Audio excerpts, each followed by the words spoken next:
trazer nessa noite para vocês um dos versículos mais famosos da Bíblia. Inclusive, na época, em 2020, 2021, ele foi citado acho que por todo mundo colocava lá nas suas redes sociais, pastores pregavam, principalmente 2020, 2021, esse versículo ficou muito famoso. Então, abre a tua Bíblia no livro de 2 Crônicas, capítulo 7.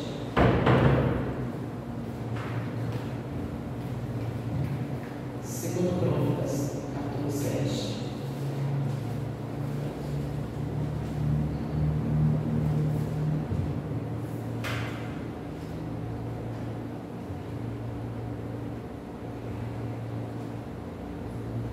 E daqui eu vou pegar apenas esse versículo que é considerado um versículo muito famoso, tá? Mas, rapidamente, vou te dizer o contexto dele. Foi um dia memorável. Eu lembro, eu fiquei imaginando, eu viajei imaginando aquele dia.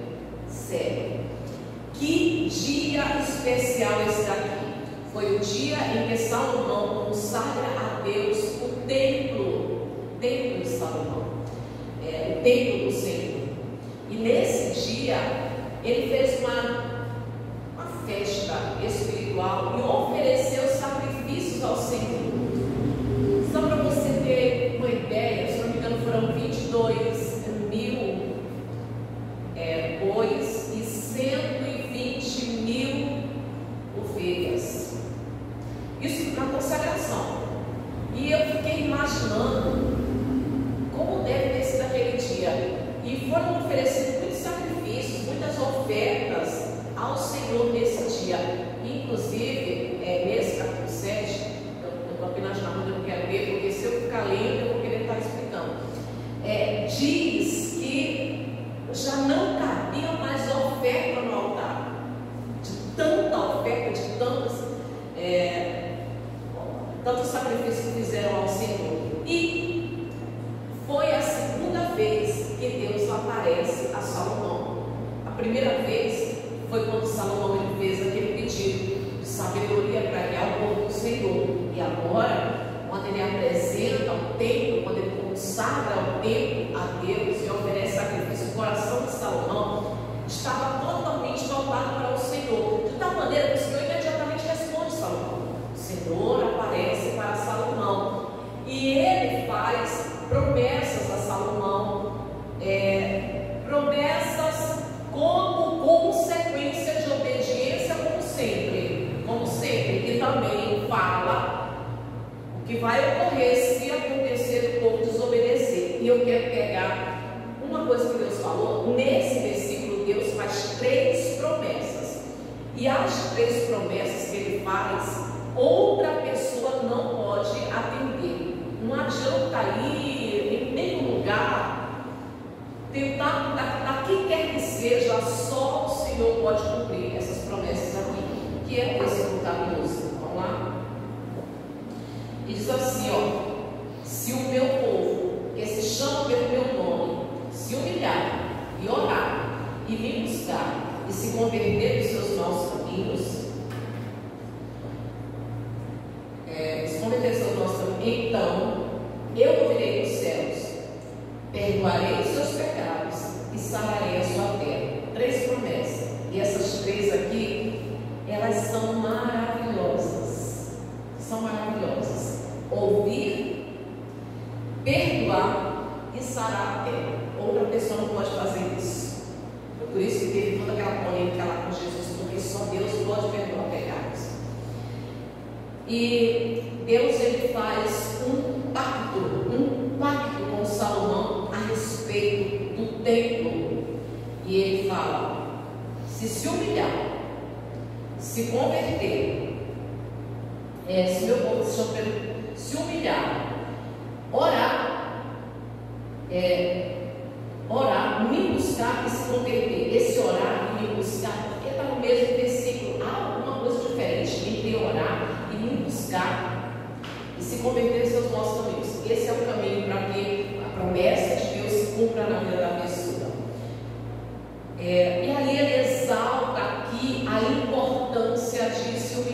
se a gente pegar na Bíblia, são tantos versículos que exaltam a importância de se humilhar. A gente não vai ler, eu vou te dar referências, tá? De alguns, eu não posso trazer todos aqui, acho que os mais conhecidos: Efésios 4:20, Provérbios 16:18, Tiago 4:10, Lucas 14:11, Provérbios 16:19, referência da importância de se humilhar diante do Senhor e orar. Orar é a expressão, é a forma como a gente expressa ao Criador os nossos anseios, nossos sentimentos e as nossas necessidades. É uma declaração da dependência de Deus. Através da oração, a gente fala e ora até Ele, porque ali a gente expressa os nossos anseios e também expressa a nossa dependência de Deus e a confiança na graça e no favor de Deus, principalmente na graça transformadora. A oração, ela nos conecta a Deus, e também nos conecta ao Espírito Santo, que é quem nos induz a orar da maneira que da vontade de Deus, nos conduz à oração certa, à oração correta. A importância de orar, a gente encontra em 1 Colossenses 5:17, Romanos 12:12, Mateus 21:22, Filipenses 4:6, Mateus 6:7, são referências, porque se a gente for lá também demora muito, e às vezes a gente vai orar e a Bíblia diz que nós não sabemos orar como convém, mas através da oração a gente se conecta com o Espírito Santo que nos ajuda a orar. E qual a diferença entre orar e buscar? Falei para você, orar é quando a gente expõe a Deus os nossos anseios, as nossas necessidades e a nossa dependência de Deus. E buscar a face do Senhor. Buscar é necessário organizar prioridades. Só busca quem tem prioridade, busca com um coração sincero, busca em adoração, busca para conhecer mais, para entender a vontade de Deus, conhecer a vontade de Deus e viver os seus propósitos. Há uma diferença entre orar e buscar, tá bom? Acho que ficou bem claro para você. Orar, você expõe desejo, necessidade. Buscar é quando você vai com o coração e com a alma em adoração.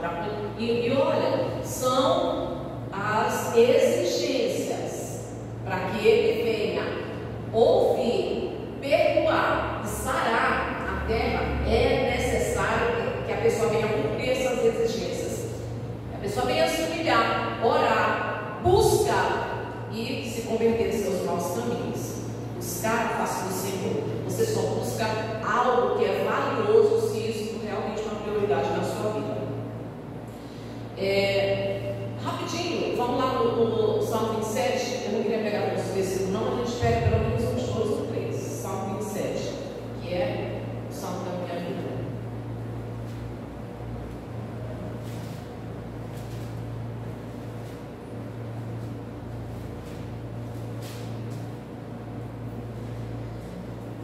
Prioridades. Por que muita gente não busca a face do Senhor? Por quê? Porque na Santa Ceia muitas pessoas não vêm. Por que no domingo as pessoas falam? Porque normalmente a gente não pede nada no domingo, a gente vem para adorar, para louvar, para engrandecer, para se aproximar de Deus. Por que muitas pessoas não fazem isso? Por que muitas pessoas ignoram esse buscar? Porque não é prioridade para elas. Porque essa preciosidade não é prioridade para elas. Quando é prioridade, a pessoa faz exatamente isso daqui, que é o versículo Salmo 27, 8. Ao meu coração me ocorre buscar a minha presença. Buscarei, pois, Senhor, a tua presença. Ok, esqueceu para a gente, tá bom. É uma prioridade. Ele sentiu no coração um chamado, uma atração. Deus está pedindo, buscar a minha face. Ele tomou uma decisão, uma determinação. Eu vou buscar o coração dele. Ele determinou, eu vou buscar a face do Senhor. É uma determinação que só vem quando realmente essa preciosidade religiosidade é prioridade para a pessoa. E, lógico, o desejo de conhecer e viver os propósitos de Deus. É um ato de adoração, de devoção, com o coração sincero e humilde. Deuteronômio capítulo 4. Vai para trás.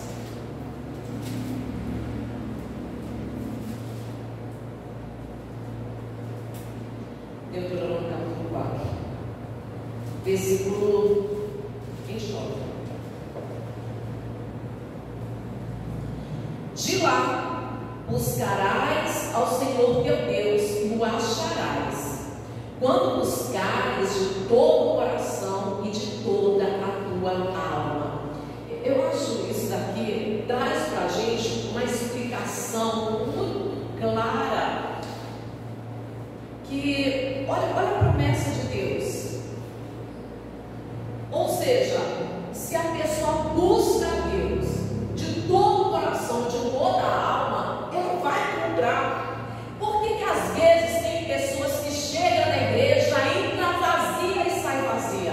Será que Deus não está cumprindo a promessa dele? Ele é fiel. Deus, a parte dele, ele cumpre com fidelidade.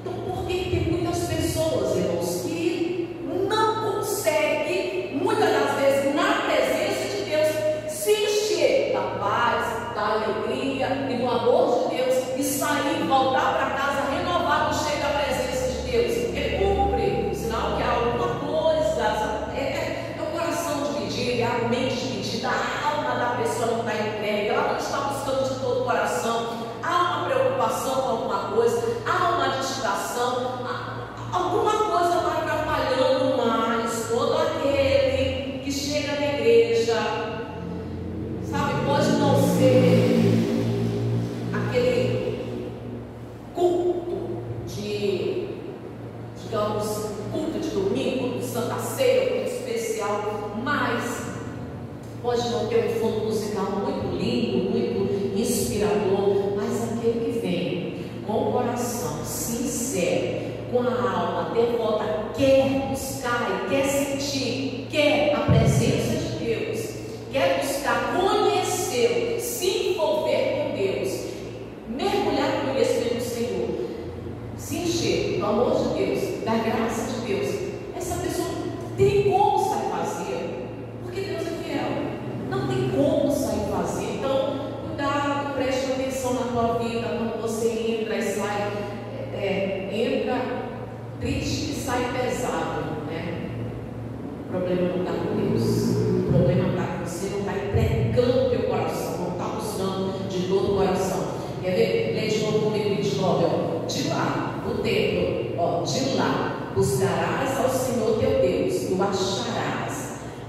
A condição, quando buscares de todo o coração e de toda a tua alma, que é esse ato de adoração, de devoção, com o coração humilde, com o coração sincero. É a necessidade, a gente volta para Crônicas, é a necessidade genuína da graça de Deus e a misericórdia,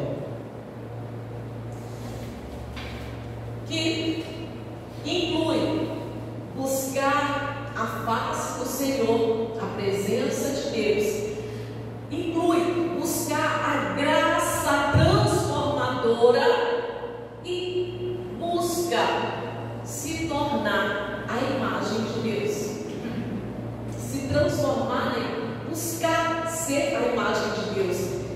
É isso que faz a pessoa encontrar Deus de fato, de verdade. Então, quais são as condições?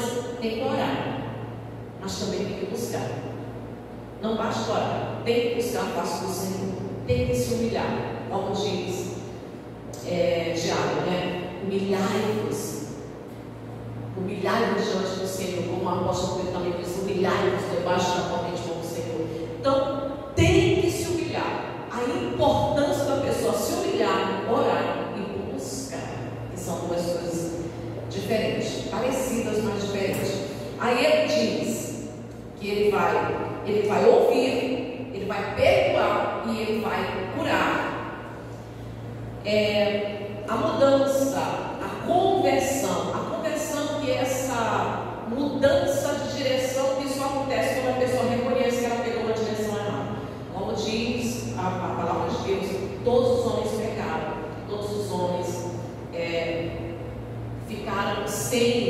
sem a presença de Deus por causa do pecado original. Todos os homens pecaram. Então, é preciso esse reconhecer de se voltar para Deus e reconhecer que o caminho está errado. O interessante é que tem pessoas que não têm esses pecados propriamente ditos, ela não está adulterando, ela não está matando, ela não está roubando, mas a Bíblia diz que todos os homens pecaram. Então tem que reconhecer que ela precisa se voltar para o caminho certo. Isso é a conversão, e não é uma coisa simples, porque inclui abandonar os próprios desejos para fazer a vontade de Deus e se submeter à autoridade, à direção de Deus, se submeter à direção completa de Deus, abrir mão dos desejos. Ele ouvirá. Isaías 62, vamos lá?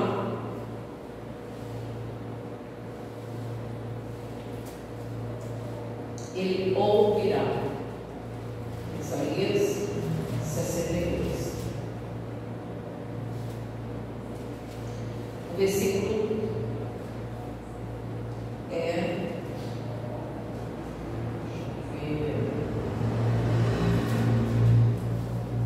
Isaías 65. Isaías 65, versículo 24, diz assim: e será que antes que clamem, eu responderei, estando eles ainda falando, eu o ouvirei, eu os ouvirei. Olha a promessa de Deus. Não, Deus é fiel.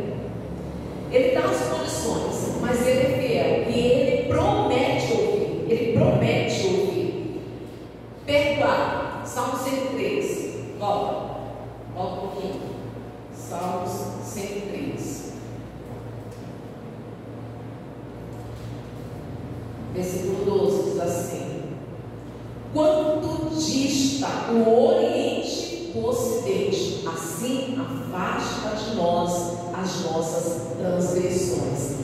Perdoar. Agora, curará. Ele vai curar a terra, restaurar a terra. Curar significa reparar, restaurar, costurar. E que terra é essa? Que tanto foi falada, né? 2020, 2021. Que terra é essa? A terra pode ser a nação, mas a terra também é o nosso lugar de vivência. Lugares afetados pelo pecado. Lugares afetados pelas mazelas do pecado. Casa, faculdade, trabalho, ministério. Curar esses lugares. Porque tem pessoas que a vida dela não desenvolve, não prospera, não frutifica, não cresce. E todos nós precisamos crescer. Se há um atrofiamento, é porque a terra não está saudável. Mas todos nós somos feitos para crescer. Tem que crescer em todas as áreas, tem que desenvolver, tem que ir crescendo. Então, trata-se da nação, mas também trata o lugar onde você vive, o lugar onde você trabalha, a tua faculdade, a tua casa. Esses lugares afetados pela mazela do pecado, não matei, não roubei, mas às vezes pecado do engano, da mentira, da distração, da desobediência. Às vezes desobediência porque não entendeu muito bem a direção de Deus, porque não está buscando conhecer a vontade de Deus. Pecados. E principalmente nação também. Como assim? O povo que se chama pelo nome do Senhor. Quem é esse povo que se chama pelo nome do Senhor? Quem é esse povo? É o povo que foi consagrado e tem compromisso. Foi consagrado a Deus e é comprometido com Deus. Esse povo, ele precisa ser agente de transformação e de cura para a nação que ele vive. Amém, Jesus? Esse povo, é lógico que a gente pode generalizar e incluir assim apenas um nome: a igreja. A igreja é um agente de cura para a nação, para o mundo. Mas se você não está conseguindo ser agente de cura nem lá na tua casa, irmãos, Aí fica difícil você ser agente de cura para a nação, que é uma ordem de Deus. É uma ordem de Deus. Esse povo, quando Deus ele estabeleceu uma aliança, um pacto com o povo de Israel, foi exatamente o povo de Israel ser agente de nação de cura para a nação, para a terra, um povo comprometido com Deus. E esse povo agora somos nós. Você é agente de cura lá na tua casa, você é agente de transformação no teu lar, no teu trabalho, no lugar onde você vive. Você é um agente de transformação, porque você é chamado pelo nome do Senhor. E porque você é chamado pelo nome do Senhor, Ele tem promessas na tua vida. Ouvir, te perdoar e curar. Curar a tua casa, curar o lugar onde você trabalha, curar o lugar onde você estuda, curar o teu ministério, curar aonde você for, como agente de transformação e de cura da parte de